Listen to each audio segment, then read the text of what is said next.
much I care. I just go.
Wow, y'all missed my whole intro. I am so sorry. Happy Saturday. Happy Saturday. Happy Saturday. You heard the music. You know what time it is. It is community coffee time. I am here with the Advocates for Action. I am Kimberly Holmes Ross with Evanston Cradle to Career, where we work with over 40 partner agencies in Evanston to make it the most equitable place it can be. And we are here this morning. I know you guys say, come on, Kim, it can't get any better. We've had some wonderful, wonderful guests, but guess what? We did it again. We have some great guests here with us. And this morning, we are talking about Fifth Ward Matters. So matters in the Fifth Ward. So we did a little twist on words. So we know that the Fifth Ward matters, but we're talking about matters in the Fifth Ward. So we're talking about education, opportunities, and economics. We need all those things to revitalize our Fifth Ward. So we're here today with some special guests and with the advocates. I want to thank Radio La Difference, who is our co-host, and they're here with us, supporting us every Saturday. We love being on the show. We appreciate this opportunity to not only broadcast just locally and here over Facebook, but globally. So this is huge for us. So we really appreciate that opportunity. And we're here with our Facebook fan. We have some people who have joined us this morning. I see my radio sister, Lisa. I see Kelly's here with us. Rebecca's here with us. So thanks everybody for joining. Share the video, start a watch party so people know we're on. So we're gonna jump right into it this morning. We're gonna start with the newbie on the block. We always teach people, us old heads, Evanstonians, about newcomers. So we give you a hard time, but I've learned it's not how long you've been here or if you're born and raised here, it's the heart of the community. And if you care about the community and want to invest in it and have an impact, that can make you an Evanstonian. So we are glad to welcome and happy and excited to welcome Craig Lynch, the new CEO of Y.O.U. It's a bunch of letters, right? CEO of Y.O.U, the Youth Opportunities Umbrella, right smack dab in the middle of the Fifth Ward. Craig is a South Sider, but he did tell me he spent some time on the West Side, my favorite side of town. And we're going to let him just tell us a little bit about himself, welcome him to the neighborhood, and we're going to see what's going to happen at Y.O.U. So I'm really excited. So good morning. Good morning, advocates. Good morning to my honored, esteemed guests. I want to thank Kim for inviting me and giving me the opportunity to speak. Part of my onboarding plan is to try to listen, really listen and talk to as many internal and external stakeholders as I can to really get a sense of what the real needs are, both in the community and things that the organization needs to focus on. So I'm Craig Lynch. As Kim mentioned, I'm the new CEO for Y.O.U. Started officially July 1st. In terms of background, from the South Side of Chicago, I have a little over 25 years of experience working in education, nonprofits, and social services. I've done leadership stints at the Chicago Public Schools, senior leader roles at the City Colleges of Chicago, culminating in serving as interim president of Kennedy King College, one of the community colleges on the South Side of Chicago. And I was most recently at the Chicago Child Care Society, which is a 170-year-old social service agency in Hyde Park. So I have lots of experience working with students, working with communities, working with organizations, really strong operations experience, and really strong technical experience. I started out really technical in my career and then moved on to general leadership and management. So I'm super excited to be joining the organization. One of the things that really struck me as I was going through the process was how tight-knit the Evanston community seemed. It really felt like a sense of camaraderie, a lot of shared experiences, and that really excited me because I know that for young people to be successful, it really takes a community of supports and a community of resources that work in smart ways to make sure that every young person gets the supports and resources that they need at the right time. And I want Y.O.U. to be a part of that. Again, I'm 2 weeks in, so I don't claim to have everything figured out, but I will tell you that one of the things that I understood very early on was this underlying idea that we are located in the Fifth Ward and we need to do a much better job of providing supports and resources to young people and families that need it in the Fifth Ward. So I don't know exactly what that means yet, which is partly why I wanted to come on the show. I was excited because I want to hear some direct feedback, because I do think we need to listen and we need to be open to critical feedback. It's the only way that we'll get better as an organization. It's the only way that we can really make smart plans to inform what needs to happen to make sure that we're adding value. I will say, even though I'm 2 weeks in, one thing or a couple things that I'm starting to focus in on are sort of three main goals. One, we do need to be more inclusive, and inclusive means serving more of our youth that need our services, both in the Fifth Ward and beyond. So there are schools that we're not in today. We need to have those conversations about, is there a place for us in the schools where we're not currently today? We need to be a great school partner. These are unprecedented times with COVID and shelter in place. Our young people are going to come back to a really challenging learning environment. And our model is out of school time. We're in schools. And so we need to be there and support our schools and support our young people in whatever way that they need so that they're able to learn in a very challenging environment in the fall. So I'm going to commit to us doing that. And then the third thing is strengthening our ability to collaborate with all of our community partners. One other great thing about Evanston is that it's a well-resourced community. But I think we have an obligation to make sure that we are using those resources in really smart ways and deploying them in ways that support everybody and not concentrating those resources in ways that might not be the most effective and efficient. So I want to strengthen our ability to partner and collaborate with our other community partners. And of course, we need to do all of this through a lens of diversity and equity. That's really important as well. So those are some early thoughts around short-term direction. And then I think there's still much more longer-term things for us to do. But those are some of my early thoughts. Well, those are some good early thoughts, Craig. So we are, again, really excited for you to be here and to support you. And I mean, thank you for coming on your 2 weeks in. And thank you for making it a priority to come on to conversate with the advocates, to connect with the community. And really, I feel honored. This is kind of your introduction. You know, and let's say we read about you or worked over at Y.O.U, people haven't got to see you. So thank you for doing that. It's been really important. I'm going to let Glenn have a question. Well, thank you, Craig. Your introduction and your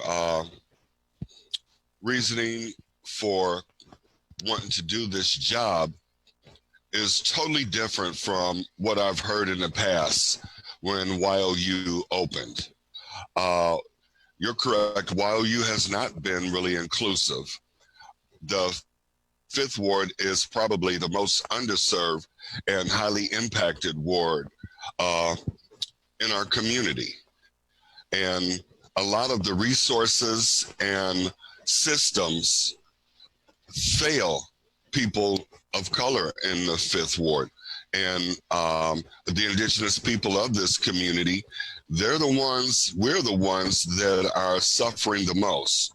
And looking at Y.O.U when they came on, they were very successful in reaching the audience that they wanted to reach. Okay? And it appears by their actions that that audience was not the people that had the greatest need in the Fifth Ward. And I know you'll meet with a lot of opposition. What are your first steps towards identifying those needs and making a commitment to follow through to include people in the Fifth Ward in that program, so Fifth Ward residents won't feel like that the Y.O.U was just created for a tax credit in the Fifth Ward? No, that's a great feedback. I think the first thing is just on a personal level. I mean, I fundamentally believe that every young person deserves an opportunity to be successful. I believe in every young person's ability to be successful.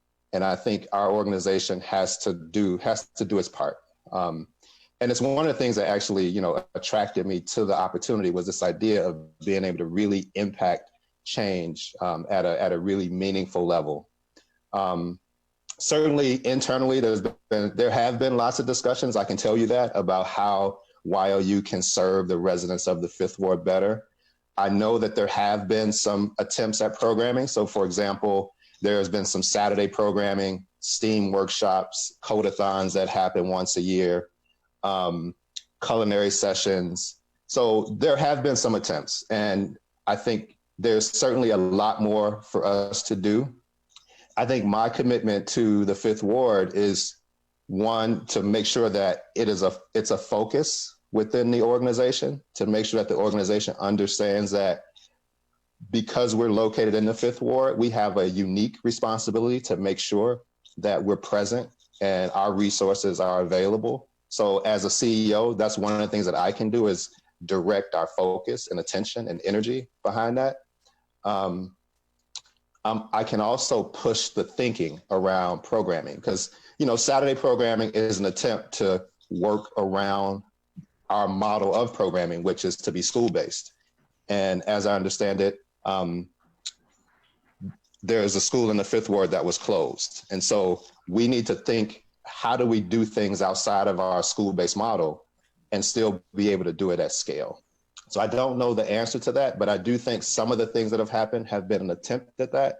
And I certainly agree with you that there's much more to do. When I look at the numbers, I'm, of course, based on my background, I'm very sort of data-based and fact-based. It looks like about 10% of the students we serve are Fifth Ward students. Yeah. And I don't know the total number of students in the Fifth Ward, but I know that's pretty small. And so I think even with the programming that we're offering, we can do a better job of being more intentional, making sure that we're talking to families, making sure that we're talking to young people in our backyard so that they understand the resources that are available to them. One of the things that I have found in my experience is that sometimes we take for granted what people know, and we take for granted what our families know.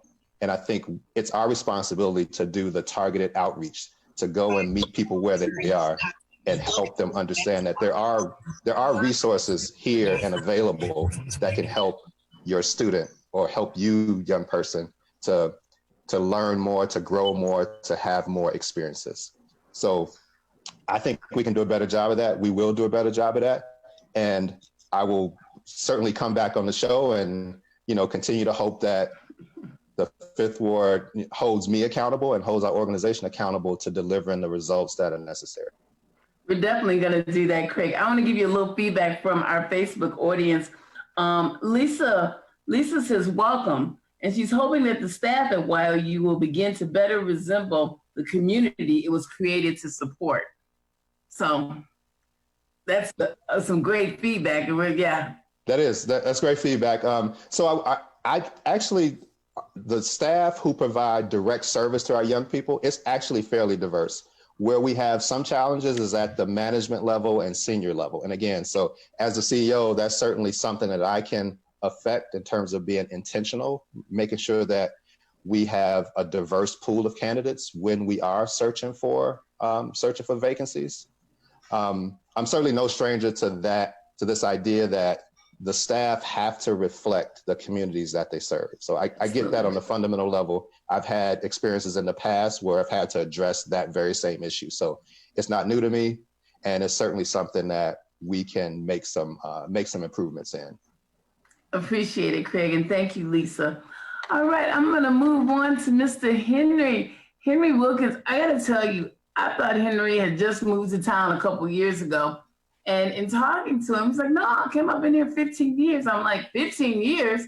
I never heard of you, Henry, until like 3 years ago. I said, you made an awful lot of noise in the last couple of years about the STEM school. And man, oh man, we appreciate the noise. Henry is getting it done. He has the audacity and the tenacity to think that we can do this, and we can. And I think that's what it's gonna take. I am so proud of you. I support you in every way that we can. We're gonna hear some about the STEM school and get some feedbacks for people, but I just get excited when we talk about it because the possibility, and that's what we're talking about, possibilities, the possibilities we can have at Y.O.U, possibilities we can have, with the STEM school in the Fifth Ward. So we're excited to hear about it. So take it away, Henry. All right, thank you. Good morning, everyone. Good morning, Advocates for Action. Morning, Kim. Thank you for giving me this opportunity to address, the vision about a STEM community school. So I'll talk a little bit about myself. So I'm originally from Ohio, born and raised there. Oldest of 5 kids, did my high school, undergrad, grad school, everything was done in Ohio. My professional background is in finance and accounting. So I worked at Ernst & Young, Frito-Lay, division of PepsiCo, SC Johnson in Racine, Wisconsin. And more recently, I work for Reynolds Consumer Products. We make aluminum foil and hefty trash bags are kind of the premier products. About 2 years ago, the journey to pursue a school began. So I was at a District 65 meeting. So I have 2 kids in the school district. One will be attending Walker. He'll be in 1st grade. And then my daughter, she'll be in the 5th grade at Walker. And at that meeting, someone stood up and said, hey, we think this is the time to open a school in the Fifth Ward. We've been wanting a school. And I was like, what is this guy talking about? So I did a bunch of research and learned that there's an area of Evanston that used to have a school, and the kids don't have a school anymore, and now are separated, divided up, and bused to 4 different schools, which obviously impacts their academic experience. And my heart broke. And I said, okay, something has to be done about this. So I connected with Alderman Ruth Simmons and just talked about, hey, you know, what do you think of a school being in the 5th Ward? I know, you know, there's been attempts in the past. And she said, yeah, you know, I'm supportive of a school. So she suggested we have a meeting. So at our first meeting, it included Gito Logan, Oliver Ruff, Jerome Summers, Kirby Callum, Bruce King, Bobby Burns, and one of my college friends, Tad Block. And we just talked about this idea. We didn't know where it was going to go. We just, they shared their, stories about why it was important that there be a school. And it was a good learning. So we had a couple more meetings. And then from that point, I just went rogue and just started meeting with as many folks in the community as possible to share this vision of a school being in the central core. A few things about the vision for the school. So there's 3 kind of main elements. The first one is we felt it was important for it to be a STEM school. So science, technology, engineering, and math would be, a focus. Of course, we would cover other subjects, but that would be a focus. The reason being, one is there's a high demand of STEM jobs. There's over 1 million job openings right now for folks that are interested in STEM careers. STEM is underrepresented by Blacks and women. So we want to fix that. The other reason why we felt STEM was important is because no matter what your economic situation is, no matter what your racial identity is, people value STEM. And then the last thing that we felt that STEM was important was, no matter what career choice you pursue in life, no matter what your passions are, STEM provides a lifelong love of learning. So it provides a good foundation. So it's about, hypothesizing, touching things, experimenting things. And we feel that engaging kids early is important. And again, provides a firm foundation for no matter what they pursue in life. The second element of the vision is the belief that it need to be a community school. So partnering with other nonprofit organizations in the community, such as Y.O.U. So, maybe there's opportunity for the STEM school to partner with a Y.O.U. Maybe it's YMCA. Northwestern actually has a STEM lab, in the 5th Ward. So just thinking about, how do you provide wraparound support for the kids? Not only are they learning from 9 to 3 through the normal school day, but providing enrichment opportunities before school, after school, on the weekends, and potentially support for their family members. So we felt like that was an important element. I mean, think about Joyanne Avery and what she provides, for her kids after school. So, thinking about that type of support is important. And the third thing is we felt like a magnet model might be the best model. So in the past pursuits, the idea was that it was a neighborhood school. If you lived in that certain area, you would be assigned to that school.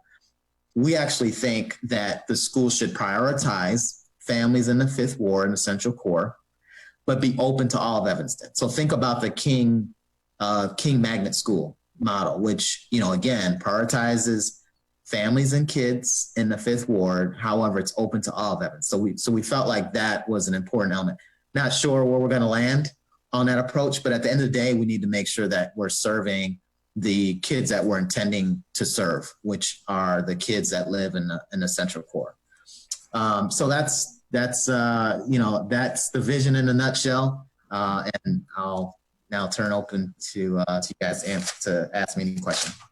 Well, I'm going to let Betty ask the question, but I want to give just a little feedback. Gilo, who is a friend to the show and a friend to the community, and gave us a great shout out on Facebook. Thanks, Gilo. Gilo says, in addition to academics, the lack of a 5th Ward school also impacts the social, cultural, psychological, community, and identity development experience. So we need a 5th Ward school. So absolutely. A question from Mr. Wilkins.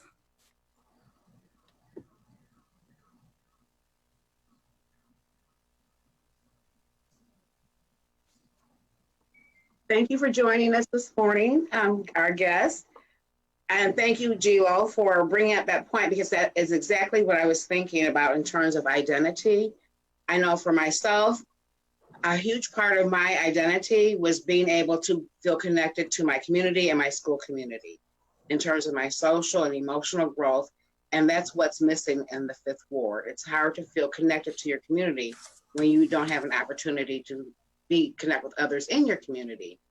So as mentioned before, there was an effort by Citizens for a Better Evanston to reinstall a school in the Fifth Ward, and that fell through based on a referendum that was not passed. So what do you see as the challenges to having a magnet school, a STEM magnet school in the Fifth Ward, and what will be different this time around? How will that happen? How do you think that will happen?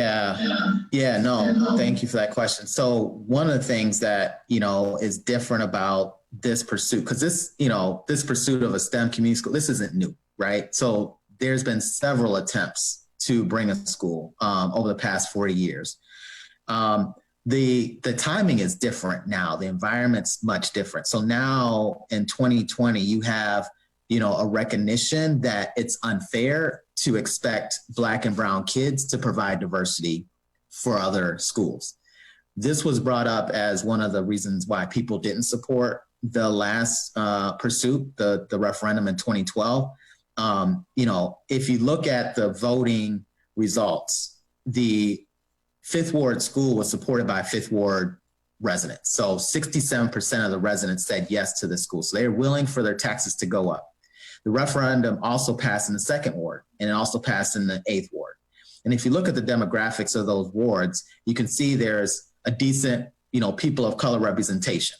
Where the referendum really was killed was in the Sixth and Seventh Ward. And if you look at the demographics again, there's very little people of color representation there. The other thing that, was happening is there was folks saying, hey, if you open up this Fifth Ward school, you're going to suck away all the Black and brown kids out of my school, and my kids are going to suffer. So they're going to lose their diversity. And I moved to Evanston for the diversity. What's happening now is, there's a lot of conversation around inequities. And again, there's conversation about what's fair. And what I think people are saying now is it's not fair for Black and brown kids to be bused to provide the diversity. You can fix your housing, have more Black people live near where you are. But the dynamics are different. People are calling out situations at Lincolnwood, Willard, Kingsley, and Orrington, where at the end of the school day, the folks that live in the Fifth Ward, the Black and brown kids, board the bus at the front of the school, and everybody else that lives in the neighborhood goes to the back exit and plays on the playground, connecting, right? It's just different. Kids are sitting on bus stops in snow, rain, you have it, to get onto this bus to provide, again, diversity. So that, again, the labor and inconvenience is on these kids. And the superintendent, when the school was closed, Dr. Coffin actually recognized that this was unfair. He knew that this program was a one-way busing. It wasn't the expectation that whites would come into the Fifth Ward and integrate the school. It was one way. Blacks go out and you integrate. The other thing that's happening too is reparations. So this is a big deal in Evanston. And, Alderman Simmons has been leading the push. Evanston is the only city in America that actually has funding for reparations. And some of the feedback during those reparations sessions identified missing a school as a damage from injustices. And so, we believe that, folks that understand reparations support this vision of a STEM community school. So reparations is another thing. And then the last thing, again, just to reiterate the belief that for this school to be successful, it needs to prioritize families in the central core, but make it open to all of Evanston. Thank you. That was a great explanation. Thank you very much, Henry. No worries. And I think so too, Betty. And it's really a different moment in time. And it's, I think the country is woke now, and, we are tired of bearing the burden. Black and brown people have to bear the burden of diversity, and a lot of other things that are happening. So, we want to support you in any way we can. I know early on we were helping get the word out. But what about next steps, Henry? Are there next steps? So absolutely. So actually, something that's kind of fun. So actually this afternoon, we'll be at Dawes Park, passing out information, talking to folks more about the vision. There'll be African drumming. Jill Logan's coming to talk.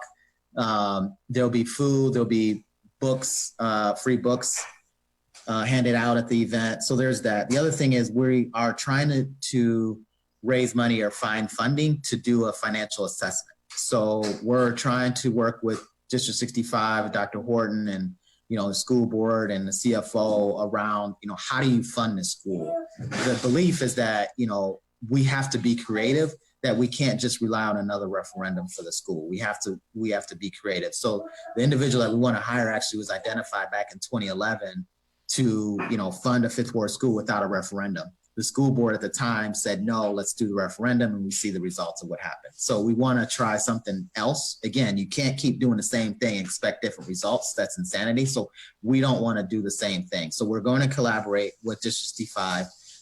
We also want to do some market research. So we want to understand, is our vision aligned with what the community wants? So we just don't want to be, saying, hey, we got 500 people that agree with us, 1,000 people. We want to know that, hey, this is supported not only by folks in the fifth ward, but also in other areas. So, so we're working on that. So if you're interested in participating in anything, please feel free to reach out to us. It's just as simple as just spreading the word, just keeping people informed of the situation.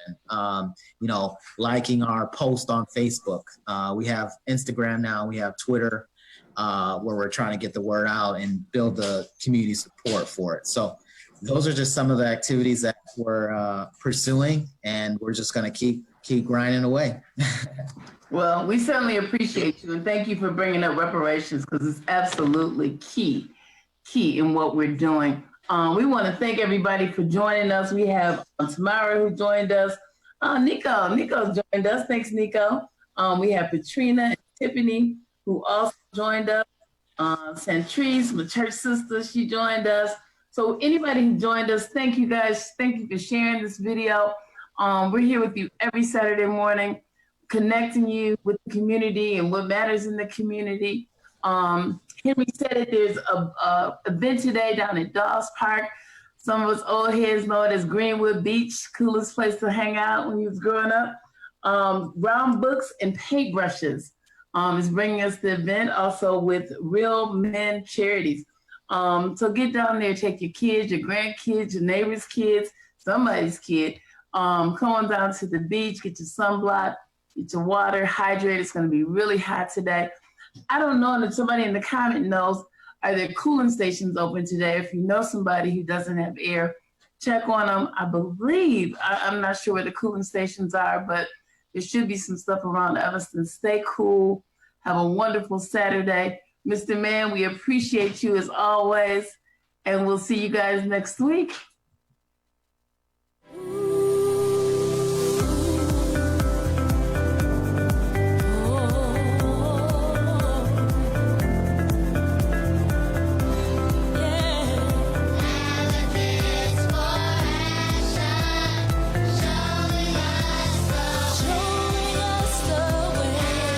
You have been listening to Evanston Cradle to Career Advocates for Action on Radio La Difference.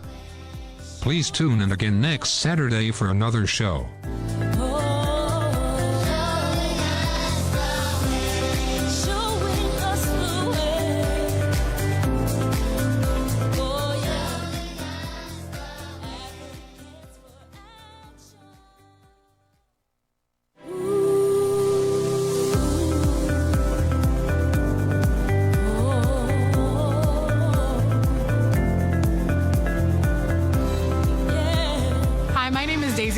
And I'm 40 years old. I'm a working mom of 2 girls. I'm married and I live here in Evanston, Illinois. I decided to become a member of Advocates for Action because I found that it was a really innovative way to get involved in the community.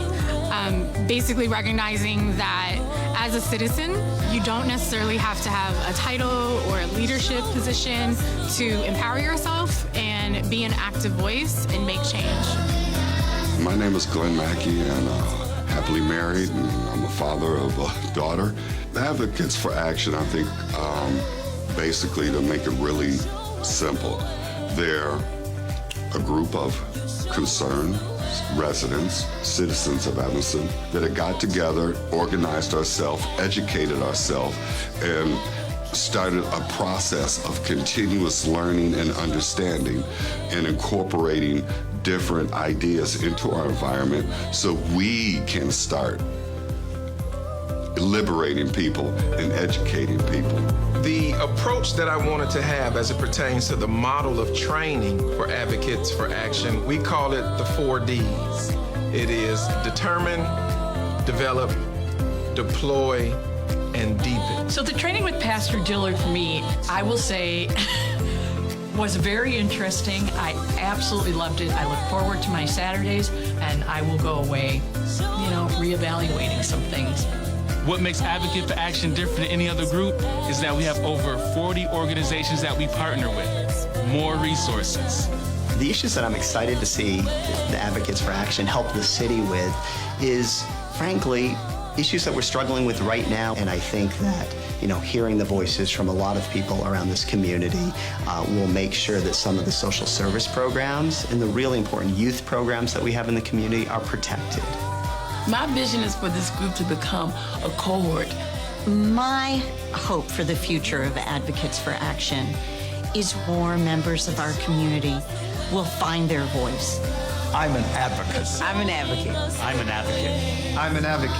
I'm an advocate. I'm an advocate.